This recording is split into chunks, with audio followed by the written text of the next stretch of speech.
A gente já estudou bastante o tema, a gente pesquisou muita coisa, pedimos vários dados para atualizar a matéria, porque afinal de contas foi feita praticamente 30 anos atrás, né?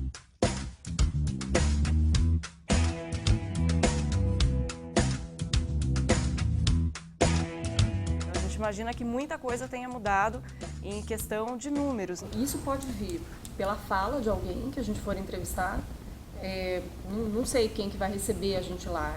Os 2 contatos que eu tive até agora foram com o pessoal da assessoria de imprensa, e aí quem atendeu, quem disse que vai acompanhar a gente em todo esse processo é o capitão Natali. Ele disse que lá no quartel da Sé, o major Pavão, se não me engano, é que é o responsável. Então provavelmente vai ser com ele que a gente vai conversar. Eu sou o cara que vai agendar as entrevistas, acompanhar a repórter, passar o texto para ela, o conteúdo que seria legal de passar. A gente tem vários assuntos que a gente pode abordar, né? Toda a questão do trote, treinamento, as ocorrências, tudo isso.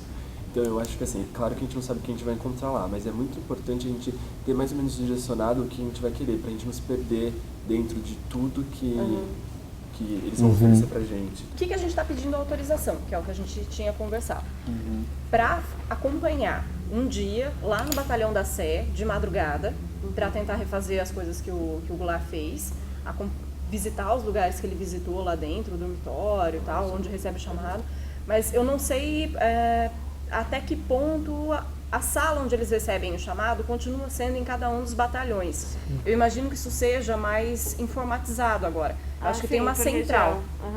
E aí a gente está pedindo para visitar isso também. A gente nunca sabe o que a gente vai encontrar. Pode ser uma ocorrência de enchente, pode ser um incêndio, pode ser qualquer coisa. Então, isso me deixa bastante curiosa e na expectativa para que chegue logo os dias de gravação. Dentro da minha função como cinegrafista, eu espero conseguir acompanhar uma ocorrência dos bombeiros, assim como a matéria que a gente viu. Eu acho que talvez tenha alguma restrição para os 4, por exemplo, não dá para entrar no carro os 4. Então vai ter que escolher alguém. Ou vai eu e o Thiago, caso caiba 2 pessoas, ou só o Thiago para mostrar sendo câmera, e a gente vai com o carro atrás. O Goulart, ele com o jeito dele, ele vai deixando os entrevistados bem à vontade e o cinegrafista sempre acompanha. E o cinegrafista tem que estar muito ligado no que está sendo dito para saber o momento certo em fechar dentro do entrevistado e do Goulart e o momento certo de mostrar o que está sendo dito, né? A gente pretende buscar, na verdade, a realidade e o cotidiano dos bombeiros. É uma outra linguagem que o Goulart traz e acho que é um desafio. Então a expectativa é essa, a gente não sabe muito o que vai encontrar pela frente, na hora que a gente vai ver. Vou agora conversar com a Caroline, a tenente que eu vim entrevistar. Vem comigo. 30 anos atrás, eu estive aqui nesse quartel. Fiquei dormindo aqui para dar um plantão para uma ocorrência. Quase uma semana. Eu já me disseram que o senhor é pé quente, né? Não correu para nada. Corri. Correu? Corri. Que bom. Mas não tinha nenhuma mulher ali. Não tinha, realmente. Há 30 anos não tinha. E, na verdade, desde 91 que nós temos mulheres no Corpo de Bombeiros, mas há 30 anos realmente não tinha. E no alojamento eu acho que o senhor também não encontrar, porque são alojamentos separados, né? Hoje? Hoje são. Quantas vocês são? No bombeiro inteiro nós somos quase 300, 292 mulheres. A partir de quando que cresceu esse... As primeiras mulheres, elas vieram para o bombeiro em 91, com a implementação do resgate, o serviço de resgate, que disseram que era um serviço mais leve. Quando você entrou? Eu vim para o bombeiro em 2008. Meu pai é tenente-coronel e eu sempre gostei do meio militar, cresci na cavalaria e por influência dele, talvez, ele não queria, na verdade, nem que eu prestasse, mas achou bom eu ter vindo para o bombeiro, que tem um reconhecimento maior. O primeiro estágio que eu fiz foi no centro. Subimos correndo com o equipamento todo, tiramos a panela do fogo, foi super simples, era uma senhorinha que estava lá dentro, tiramos e fomos para a viatura tirar o equipamento. Quando nós saímos, eram umas 2h30 da manhã, todo mundo aplaudindo, bombeiro! Não estava acostumada com isso, foi a minha primeira ocorrência. Então o pessoal, a gente saiu de lá ovacionado e parabéns e batendo palma, 2h30 da manhã, eu fiquei muito emocionada porque eu não esperava isso. E a gente entra mesmo se tiver que entrar então isso é muito gostoso. Está feliz? Eu estou muito feliz. Tem filhos? Não tenho filhos. Não. Se tivesse uma filha Se e tivesse, ela quisesse ser bombeiro, eu apoiaria completamente. Seu treinamento é igual ao É dos igual. homens? Eu me formei com... É no Barro Branco, igual? É no Barro Branco, são 4 anos no Barro Branco iguais, são 150 pessoas na turma. Tinham 15 mulheres e o resto homens. Depois eu saí de lá e prestei o concurso para o bombeiro interno.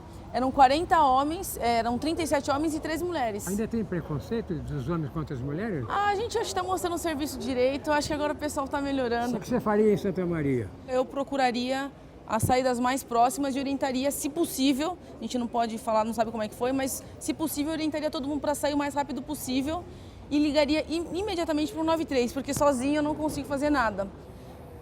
Qualquer incêndio que seja, a gente entra no incêndio com proteção, com capa, com capacete, a gente já sente a caloria.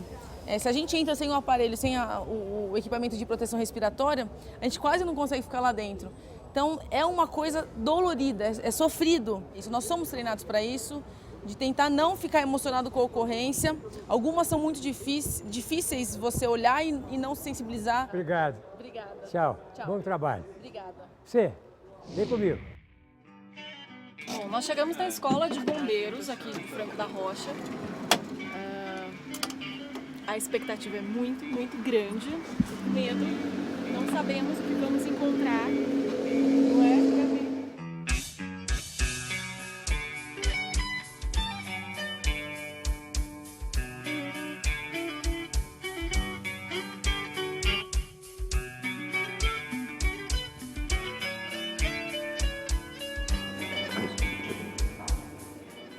Siga seus instintos.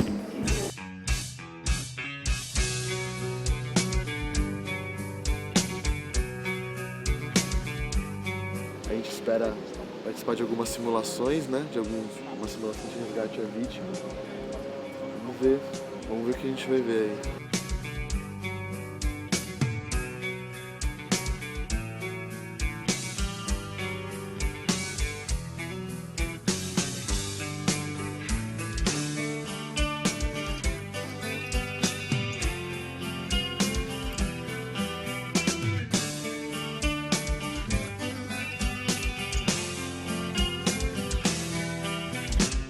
Na verdade é o rebordo da costela, né? Aham. Então é aqui. Então eu conto 2 dedos, vou posicionar a minha mão aqui. 2 dedos, a mão acima dos 2 dedos. Ah, acima dos 2 dedos. Então é aqui. Tá.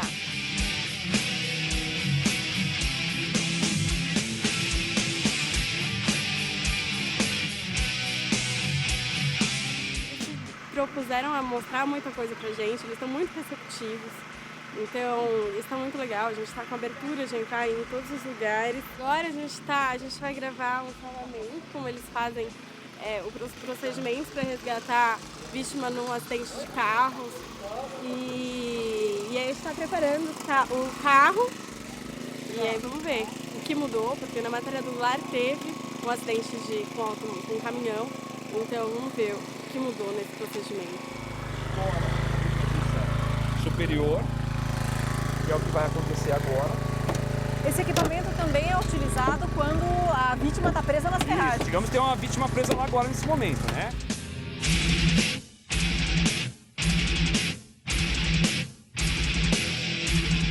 O limite é o equipamento de vocês. Se começar a derreter isso aqui, aí você para, né? Ou não, é caro uma câmera dessa? Não é caro, né?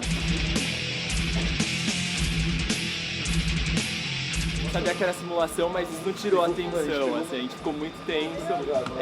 Quando a gente chegava perto do fogo, eu ficava com um pouco de receio, não sabia até que ponto era legal ir. Legal é lembrar que a gente não tem autorização para seguir a equipe de bombeiros em si. A gente não pode passar em sinal vermelho, a gente não pode fazer o que eles estão fazendo. Então, já chegou uma viatura lá. Tem uma viatura da polícia, foi a viatura da polícia que pediu esse apoio. Então, a ocorrência não é trote, a possibilidade de ser verdadeira é bem grande. Vou dar uma ajudinha também com o pessoal. Tá. Pode ir, fique à vontade. Vai e faz o que você tem que fazer. Ele tá com o nosso microfone.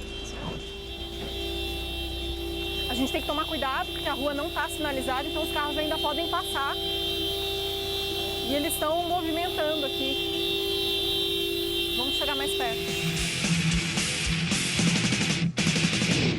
Ô Sérgio, tem como abrir o caminhão de novo? Pôr uma escadinha pra eu dar uma olhada lá dentro? Tem. Rapidinho. Léo. Não precisa voltar, Pode deixar não. aí, pode deixar aí. Aqui. A viatura que você ia por aqui. Só pra entrar. Só pra mostrar pra ele. É curiosidade de repórter, vai.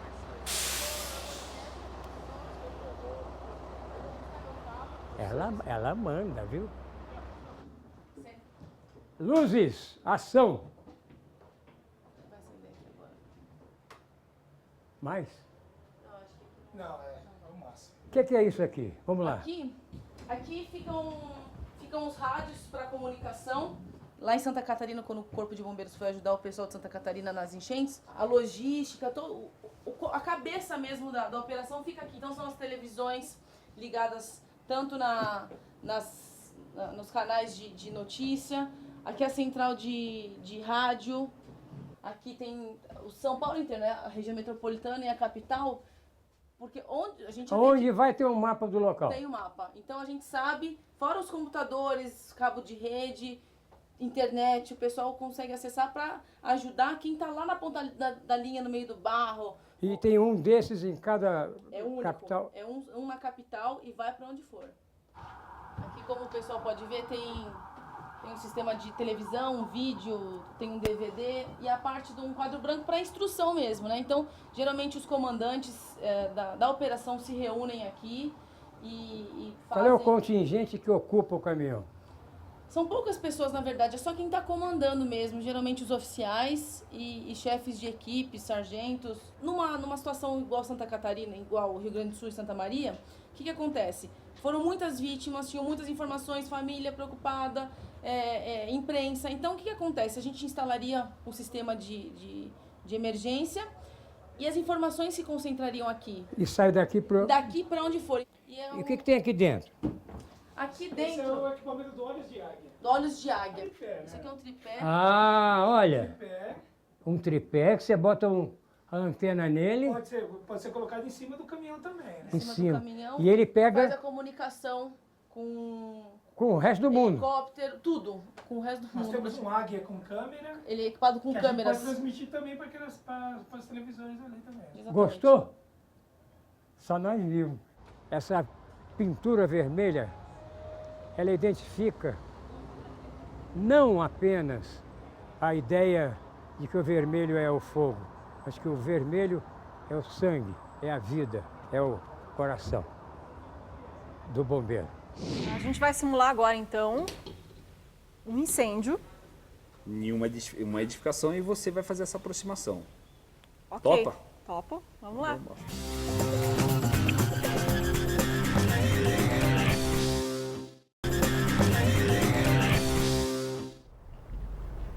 Cenário montado, intenção total. Eu acho que os meninos estão tendo dificuldade com os bombeiros lá. Não chegaram ainda. Também não é uma tarefa fácil, né? Ah, eles aí. Venham. Tava difícil? Sim e não. Sim e não Sim como? e O não. que significa sim e não? A gente teve várias dificuldades, mas no geral acho que foi... Beijo. Tudo bem? Vai. Como é que foi? Foi, assim, interessante, difícil e ao mesmo tempo a gente teve facilidades também. Então, um pouco de cada coisa. Vamos falar sobre isso? Aventuras. Vamos. Vamos falar sobre isso depois de ver o material? Vamos. Estou interessado, estou curioso. VT, solta. Nós estamos na Escola do Corpo de Bombeiros, em Franco da Rocha. E a gente vai conversar agora com o capitão Diógenes, que vai contar pra gente um pouquinho dessa história. A matéria do Goulart foi feita em 1982, ou seja, a gente tem aí uns 30 anos de diferença, muita coisa mudou nesse meio tempo e a gente vai contar essa história para vocês hoje. A gente começa a matéria aqui na Escola de Bombeiros, em Franco da Rocha, e depois a gente vai para o Batalhão da Sé. Então, a gente conversa agora com o capitão Diógenes. Bom dia, capitão. Prazer, seja bem-vindo. Prazer. É um grande prazer a gente recepcioná-los aqui na escola.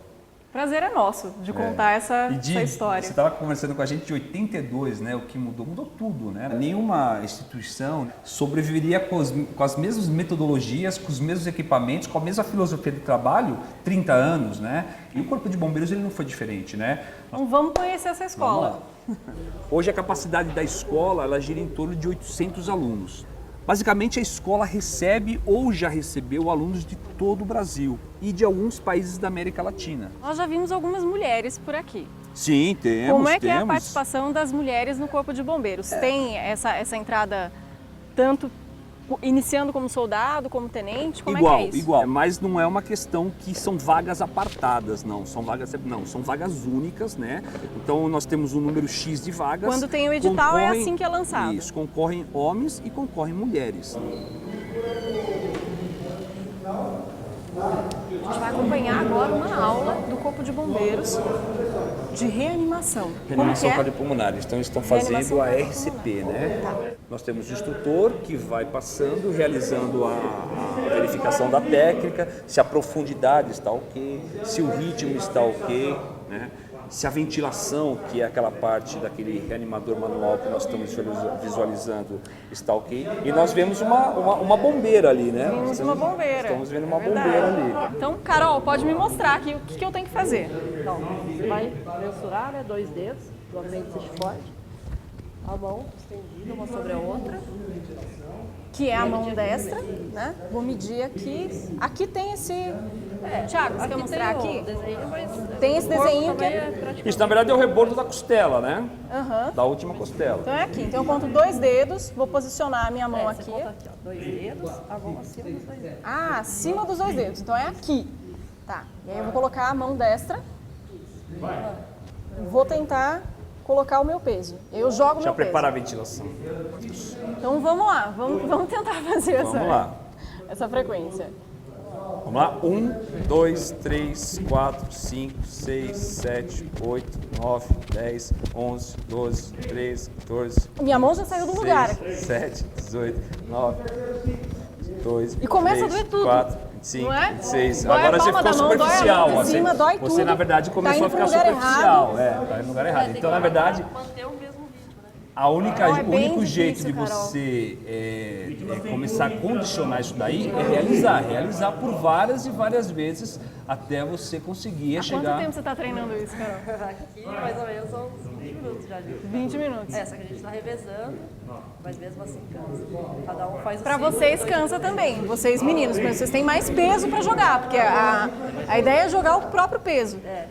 Capitão Diógenes, então, quando a gente viu a matéria do Goulart, naquela época ainda incentivava as pessoas a fazerem os primeiros socorros. Isso não é mais indicado. Quando tem um acidente na minha casa, aconteceu alguma coisa com alguém da minha família, ou eu estou dirigindo, encontro uma vítima na rua, o procedimento não é mais indicado que as pessoas que não tenham esse treinamento tentem salvar, né? É o que a gente acabou de falar. Tem um trauma, então eu não posso chegar e mexer no pescoço, por exemplo, como a gente viu na matéria. Até porque é o seguinte, nem sempre você vai estar presente no momento que essa vítima foi pro chão ou ficou inconsciente. Então o Corpo de Bombeiros, ele vai sempre tratar uma vítima como se fosse mais grave possível, ou seja, uma vítima traumatizada. De 30 anos para cá, a tecnologia dos carros também mudou. Isso. Né? É mais difícil ou é mais fácil fazer uma ocorrência hoje? Hoje eu diria que é mais fácil. Por quê? Né? A técnica foi desenvolvida absurdamente. O próprio material do carro, de que é feito, é mais fácil de cortar, porque a ideia... Hoje em dia a ideia é da célula de sobrevivência, né? Então, na verdade, o carro, teoricamente, ele parece ser frágil, mas a parte do motorista, a parte dos passageiros... É mais segura. Ela é mais segura, muito mais segura hoje, até com técnicas de airbag, cinto de segurança. A gente vai mostrar que equipamento que é utilizado hoje em dia... Isso, então, por exemplo, nós estamos falando de 80, né? Do começo da década de 80. Esse tipo de equipamento não existia à época. Isso aqui é um desencarcerador. É uma motobomba, né, que gera uma pressão hidráulica para mover aquela ferramenta. Aquela ferramenta é um portador, né, e ele vai utilizar agora uma ferramenta combinada para retirar uma porta desse carro. Uma coisa que a gente ficou muito em dúvida é se o procedimento é o mesmo quando a vítima ainda está viva ou quando ela já faleceu. Com relação ao veículo é o mesmo, né? Para você ter acesso a essa vítima. Agora, com relação à vítima em si, aí já é diferente. Então ele estourou a dobradiça superior, agora ele vai pôr a ferramenta embaixo e vai estourar a dobradiça inferior que já ficou fragilizada porque estourou a superior. Estourou. Agora ele vai até a maçaneta do carro, destrava a porta do carro para poder abrir. E agora levanta a porta e puxa e tirou a porta toda. A gente vai simular agora então um incêndio em uma edificação e você vai fazer essa aproximação. Ok. Topa? Topo. Vamos lá. Vai.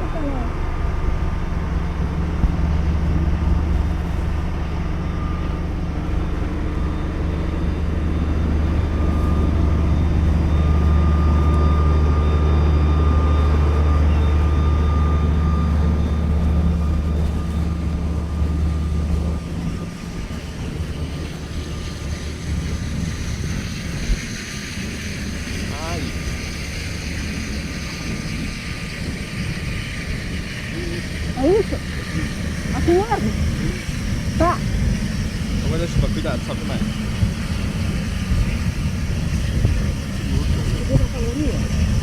Não.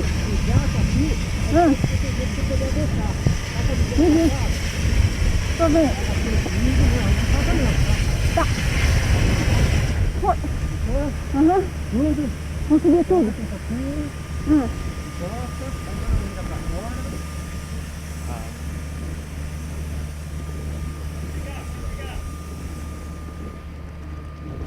Foi?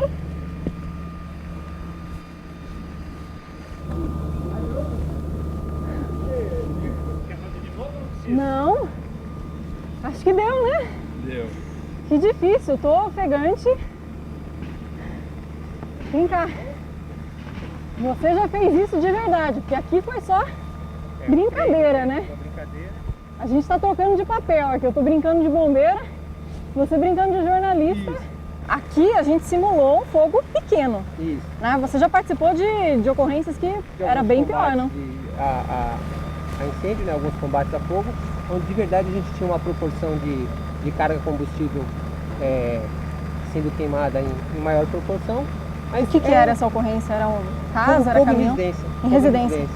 Né? E quanto ao nível de estresse e ao nível de perigo. Para nós, sempre é um entendimento que é um perigo controlado, né? Um risco controlado. Mas você fica com medo na hora também, não fica? Assim, o medo é uma ferramenta importante, né? Se o profissional deixa de ter medo, ele automaticamente deixa de ter cuidado. E se ele for pouco cuidadoso, ele corre o risco de se envolver em algum fato que ele não tem intenção. Capitão, muito obrigada. Imagine, obrigado a você. Pela oportunidade. Não, pra gente a gente gosta muito de divulgar o nosso serviço, né? Porque pra gente, na verdade, quando a gente tem esse reconhecimento da população, acho que é o melhor prêmio, né? E como eu disse no começo da entrevista, não há melhor prêmio do que salvar a vida de uma pessoa e ainda ter o reconhecimento pelo salvamento. Isso aí, a gente vai continuar contando essa história. A nossa gravação aqui na Escola de Bombeiros acaba por aqui, mas a gente vai continuar contando a história desses heróis, Corpo de Bombeiros. Os colegas do Capitão Diógenes vão receber a gente lá no batalhão da Sé. Com certeza. No quartel da Sé, e a gente continua de lá, de madrugada. A gente vai acompanhar o trabalho deles de madrugada, atendendo as ocorrências. Vem com a gente. Quem nos recebe é o Tenente Mitsu. Boa noite, Tenente. Boa noite, tudo bom? A gente vai conhecer um pouco aqui das instalações que há 30 anos atrás eram bem diferentes, a gente imagina. Tem uma diferença entre cada uma dessas viaturas, né? Essa o senhor estava me falando que unidade de essa resgate, né? é a mais acionada, as ocorrências acontecem... Aqui diuturnamente aí temos várias dessas na capital, no estado todo de São Paulo, pronta para fazer o atendimento e o transporte de vítimas de acidente de trânsito, de quedas, ferimentos por faca, arma de fogo. É essa viatura que vai transportar a vítima até o hospital de referência mais próximo. Temos essa aqui, que é uma outra viatura, é uma viatura alto tanque, ela é apoio de água, então no incêndio é ela que vai buscar água nos hidrantes próximos e abastecer um autobomba para a gente fazer o combate de incêndio. Tá? E aí essa outra também é essa diferente. Aqui é o auto-salvamento especial. É a tá? que tem a escada. Não, ela tem escada, que é uma essa? escada pequena. Essa aqui, para ser bem sucinto, ela seria um caminhão que tem inúmeras ferramentas. Agora, a gente está no Cobom, na sala do Cobom, e quem nos recebe é o capitão Duvernay. Boa noite, capitão. Tudo bem? O que acontece nessa sala? Bom, nessa sala vocês vão perceber algumas divisões. Iniciando, né, da esquerda para a direita, nós temos as cabines, que são as PAs, os pontos de atendimento do 93, que é onde nós recebemos as ligações, e ele vai filtrando essa informação que a pessoa está falando. Por que filtrando? Muitas vezes é a própria vítima desesperada, está tentando falar dados e não consegue explicar direito. E ele vai partindo por outras etapas para justamente sentir a veracidade, né, desse fato, realmente falar, não, é uma ocorrência, isso é coisa de minuto, nós temos aqui para fazer tudo isso é 1 minuto. Essa ocorrência que se criou aqui, que nasceu aqui, é gerada para aquelas ilhas que vocês vão ver hoje, as duas ilhas, do nosso lado esquerdo, né, e direito. É criado em horários de pico uma fila de despacho em razão da triagem, é aí que entra os sargentos, que vocês vão perceber hoje, nós temos um sargento ali naquele lado, que ele supervisiona o despacho das ocorrências criadas aqui. Isso nós temos tempos a serem cumpridos, no máximo em 2 minutos. A gente estava falando antes da taxa de trotes, né? O senhor tem essa informação? Essa taxa varia entre 20% a 30% das ligações. Então, vocês conseguiram reduzir bastante. Em 82 era uma taxa de 80%. É isso. Aqui nessa sala, o Corpo de Bombeiros faz um trabalho muito interessante para quem é profissional da área da imprensa. É daqui que saem as informações que você, que está aí na redação, atualizando, apurando, checando informações de acidentes, de ocorrências aqui na cidade de São Paulo, pode encontrar as informações no Twitter. Como é que é esse trabalho de vocês? Quando começou isso? Então, esse trabalho é um trabalho que a gente inovou, a gente trouxe para cá, num ambiente um pouco mais controlado, onde a gente tem acompanhamento dos canais de TV. Nós acompanhamos aqui o sistema do Cobom, então as ocorrências que estão lá em cima, o nosso pessoal que consegue fazer o acompanhamento, pelo sistema também da rede de dados, e aí eles já lançam. Então, é uma forma proativa de mandar notícia para os veículos de comunicação. Teve uma ocorrência, teve um chamado, eles acabaram de receber um chamado, a gente ainda não sabe o que é, mas a gente já escutou o sinal, vem vindo ali o tenente, que vai falar pra gente o que está acontecendo e a gente vai seguir para ver o que é. A gente vai tentar mostrar para vocês como é o trabalho deles na prática. Mas qual é a ocorrência, o senhor já sabe? Auto versus poste. Um carro bateu em poste. O carro bateu em poste aqui na Liberdade. Bom, a gente está chegando aqui agora. Tem várias viaturas aqui já da polícia.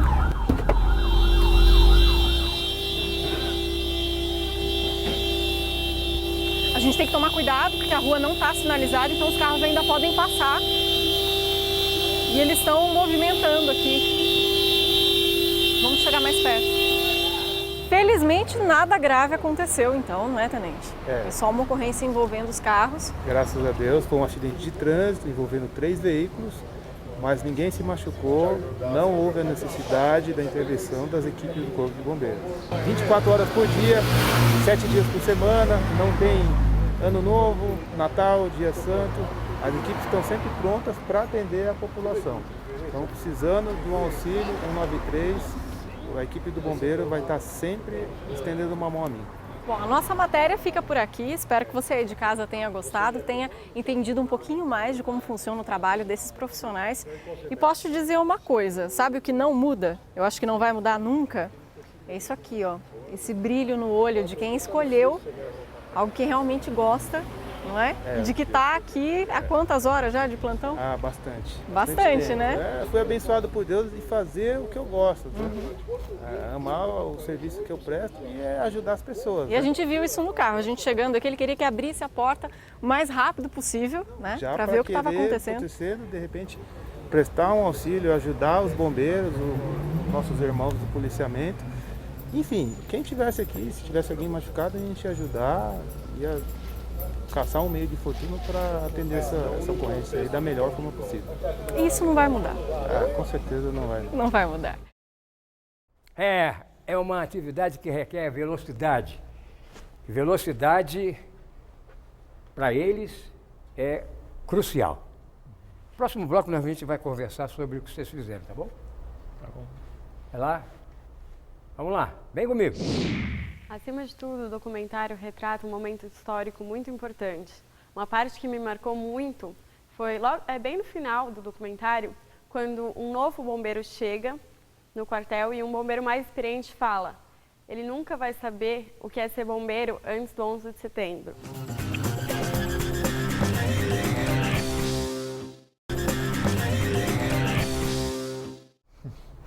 O que você achou como produtora? Bom, por um lado, a gente teve assim bastante receptividade dos bombeiros. Assim, eles são uma instituição muito aberta. Então a gente pôde acompanhar tudo o que a gente quis praticamente. A única coisa que a gente não conseguiu autorização era de ir no carro deles para acompanhar a ocorrência como eu fui. Como você foi. A gente não tinha essa autorização. Fora isso, a gente teve uma abertura muito grande para mostrar o que a gente quisesse. E é aí que foi uma segunda dificuldade. Como a gente mostrou muita coisa, tinha muita coisa para mostrar, não deu para editar tudo. O que colocar na hora da edição? Em 15 minutos, o que mostrar? É uma dificuldade muito grande, né, Goulart? A gente ficou o tempo todo durante as gravações tentando ter um tempo de entrevista, né? Eu e o Thiago, a gente tentou ter um entrosamento, assim, mas mesmo assim é muito difícil controlar o entrevistado, né? O que você está perguntando, o que ele está te respondendo. Se você já sente essa dificuldade, na hora de editar fica bem pior, né? Ali com eles contaram muitas histórias interessantes e curiosas. Então, a gente queria mostrar informações, né? Mas eles contaram muitas histórias curiosas, assim, de um caso lá no Cobom, que eles receberam no rádio deles um chamado dos Estados Unidos de um barco, de uma embarcação. Eles conseguiram entrar em contato com a Marinha Americana. Por que você não botaram isso no ar? Então, é porque eram tantas histórias, assim, a dificuldade é essa. A gente tinha 15 minutos para selecionar o máximo de informações possível, né, para passar para as pessoas.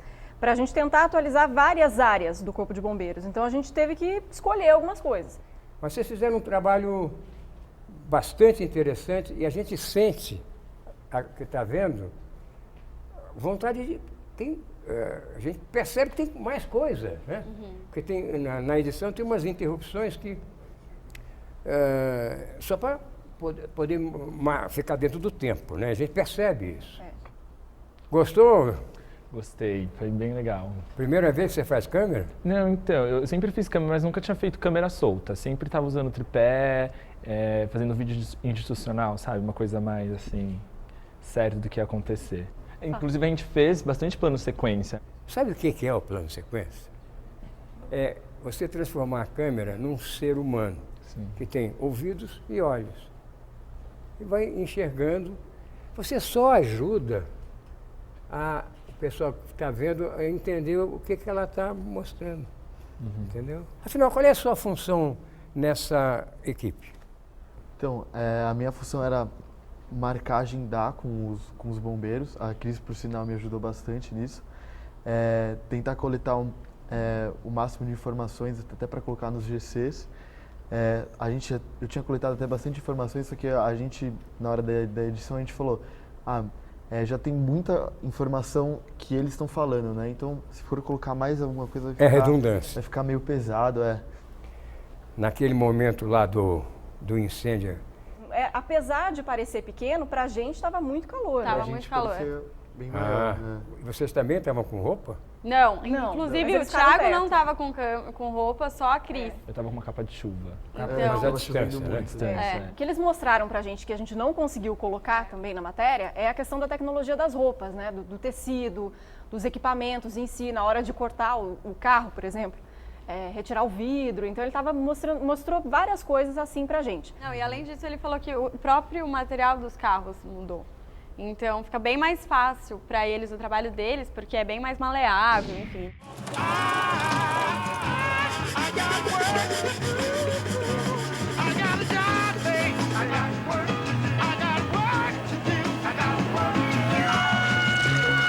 O documentário que a gente assistiu, ele conta a história de 2 irmãos documentaristas que tinham um projeto inicial de fazer um documentário com um bombeiro calouro. E eles iam contar a história, então, de como que é essa passagem, de entrar para uma corporação ainda sendo um jovem, sem experiência, cheio de expectativas. Eles já vinham passando um bom tempo com a equipe do Corpo de Bombeiros, eles acompanham todo o dia a dia, o café da manhã, eles preparam várias refeições juntos, né? Então mostra muito isso, o dia a dia do Corpo de Bombeiros. O batalhão onde eles estão acompanhando recebe uma ocorrência de cheiro de gás numa rua próxima ao World Trade Center. Get the run for the gas leak, or an odor of gas in the street, actually, I think it was.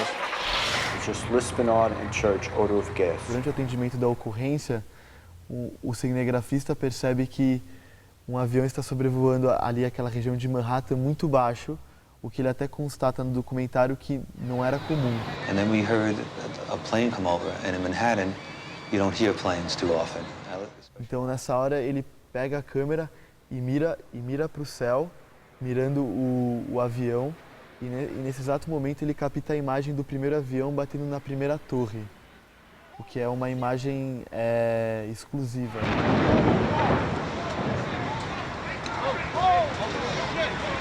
No documentário simples, eles conseguem fazer um testemunho histórico do que foi o 11 de setembro. Eles chegam acompanhando os bombeiros, vários agrupamentos, vários batalhões já estavam reunidos no saguão da primeira torre para iniciar as buscas para as pessoas que estavam presas pelo incêndio. Mas do ponto de vista de contar uma história, né, de fazer jornalismo, de fazer um documentário, eles estavam sim no lugar certo e na hora certa.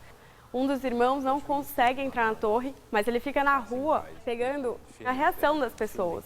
Tá todo mundo olhando para cima, todo mundo olhando para o prédio, todo mundo imaginando o que pode ter acontecido. Foi até inspirador assistir o documentário, porque eles fazem a maioria das cenas em câmera na mão e tem essa coisa de não saber o que vai acontecer, que acabou me inspirando bastante. Eu estava, coincidentemente, eu estava nos Estados Unidos e eu ia pegar um voo bem nesse dia do 11 de setembro. Eu consegui, de alguma forma, ver o que os irmãos cineastas estavam conseguindo captar com a câmera deles. A aflição das pessoas, principalmente, por ser uma situação tão atípica. Ninguém sabia o que estava se passando. Se ele não tivesse esse sangue frio de mostrar o que estava acontecendo ali, a gente muito provavelmente não saberia o que aconteceu no saguão daquele prédio, a gente não teria acompanhado todos os sentimentos, né, durante ali tudo que aconteceu ao longo daquele dia.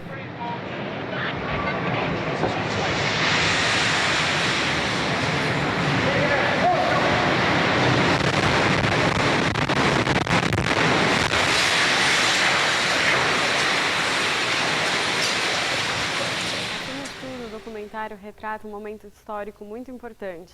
Uma parte que me marcou muito foi bem no final do documentário, quando um novo bombeiro chega no quartel e um bombeiro mais experiente fala: ele nunca vai saber o que é ser bombeiro antes do 11 de setembro. Everybody all right? Yeah, I'm okay. How's the way out of here? And then realize, okay, I'm not dead. Yeah, right here. So let's turn on my floodlight on top of my cam. Eu acho que tem a questão do trote que a gente... Do trote, isso, que é importante a gente dizer. O trote diminuiu, disse ele. Sim. Diminuiu, mas tem algumas diferenças, né, Edu? Então ele falou que o que eles enfrentam que é um grande problema para eles, é que muita gente liga para os bombeiros para perguntar sobre outros serviços, assim. Então, a gente falou que eles recebem 12 mil ligações por dia, né? E dessas 12 mil ligações, apenas 1.000 se tornam ocorrências. Por exemplo, muita gente liga perguntando, e aí, tipo, criança em horário de almoço, e aí, bombeiro, legal ser bombeiro? Ele falou exatamente essas palavras. Ser bombeiro um dia. Ou se não, acabou o gás na minha casa, o que eu faço? Para onde eu ligo? Eles têm, inclusive, uma pessoa no Cobom que eles direcionam todas essas ligações. Só para ouvir. Só para fazer essas ligações que, assim, não faz parte, né? Eles falam que é um serviço, para não faltar com educação, eles respondem, mas enfim. A confirmação, a gente na sua matéria, eles demoravam 40 minutos para confirmar, né? Isso. E a gente viu que eles estavam demorando, eles são bem rápidos, cerca de 1 minuto. Eles demoram em torno de 1 minuto agora para filtrar essas informações, saber realmente se é verdade. Uma forma de checar se realmente aconteceu um acidente, eles contaram pra gente que é o número de telefonemas que eles recebem. Então, por exemplo, se tem 10 ligações, tem fortes indícios de que realmente aconteceu. E aí tem os serviços próximos. Por exemplo, você sabe que tem um posto de gasolina lá na frente. Então ele liga para perguntar, aconteceu alguma coisa? Valeu para você em casa? Então, na próxima semana, um outro assunto.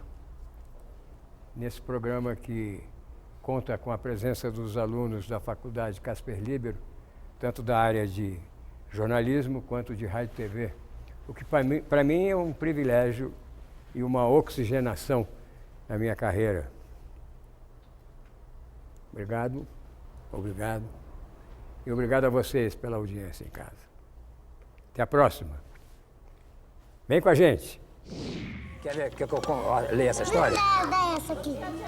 Porque 50% eu diria... voltam para casa ou são adotadas? 10% são adotadas, em média. A senhora não pode ter filho? Não. Não? Então vai ficar bem feliz aí o... Como é o nome dele mesmo? Leandro. Era o berçário da FEBEM. Tinham 30 crianças abandonadas. Porque hoje em dia a gente não pode, por exemplo, mostrar o rosto das crianças. A continuidade desse vídeo, para a gente discutir mais ainda depois, com a presença do Fernando Meirelles, que me ajudou lá naquela época.